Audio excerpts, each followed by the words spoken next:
മച്ചന്മാരെ welcome back. ഇപ്പോൾ ഇന്ന് നമ്മൾ ചെയ്തേക്കുന്നത് കുറച്ചൊന്ന് ഹെവി ആയിട്ടുള്ള പ്രൊജക്റ്റും കാര്യങ്ങളൊക്കെയാണ്. ഇത് ബേസിക്കലി ഒരു സെക്യൂരിറ്റി പർപ്പസിന് യൂസ് ചെയ്യുന്ന ഒരു റോബോട്ടിക് കാറാണ്. അപ്പോൾ ഞാൻ ഇതിന്റെ ഫുൾ ഡീറ്റെയിൽസ് നിങ്ങൾക്ക് പറഞ്ഞു തരുന്നില്ല, കാരണം സ്റ്റുഡൻസിന്റെ സൈഡിൽ കുറച്ച് റെസ്ട്രിക്ഷൻസ് ഉണ്ട്. അപ്പോൾ ഞാൻ ഇതിന്റെ ഹാർഡ്വെയർ സെക്ഷൻ മാത്രമാണ് ചെയ്തിട്ടുള്ളൂ. ഇതിന്റെ മെക്കാനിക്കൽ സെക്ഷൻ കാര്യങ്ങൾ, അതായത് ബോഡി അങ്ങനെയുള്ള കാര്യങ്ങൾ ഫുൾ ഉണ്ടാക്കുന്ന സ്റ്റുഡൻസ് തന്നെയാണ്. അപ്പം അവർ മെക്കാനിക്കൽ പഠിക്കുന്ന സ്റ്റുഡൻസ് ആയതുകൊണ്ട് അവർക്ക് ഇലക്ട്രോണിക് സെക്ഷനിൽ വലിയ ഐഡിയ ഇല്ലാത്തതുകൊണ്ടാണ് അവർ ഈ പ്രോജക്റ്റ് നമുക്ക് തന്നത്. അപ്പോൾ നമുക്ക് ഇത് എങ്ങനെ ചെയ്യുമെന്ന് നോക്കാം. അത് കഴിഞ്ഞിട്ട് ഞാൻ ബാക്കി ഡീറ്റെയിൽസ് പറഞ്ഞുതരാം.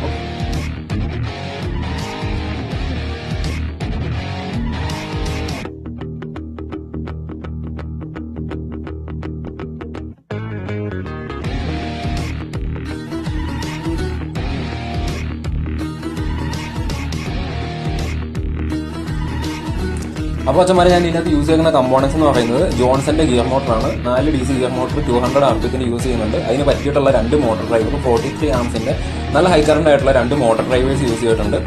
BTS 7960 എന്നാണ് അതിന്റെ പേര്. പിന്നെ pump, Arduino board, relay module, 2 buck കൺവെർട്ടേഴ്സ്,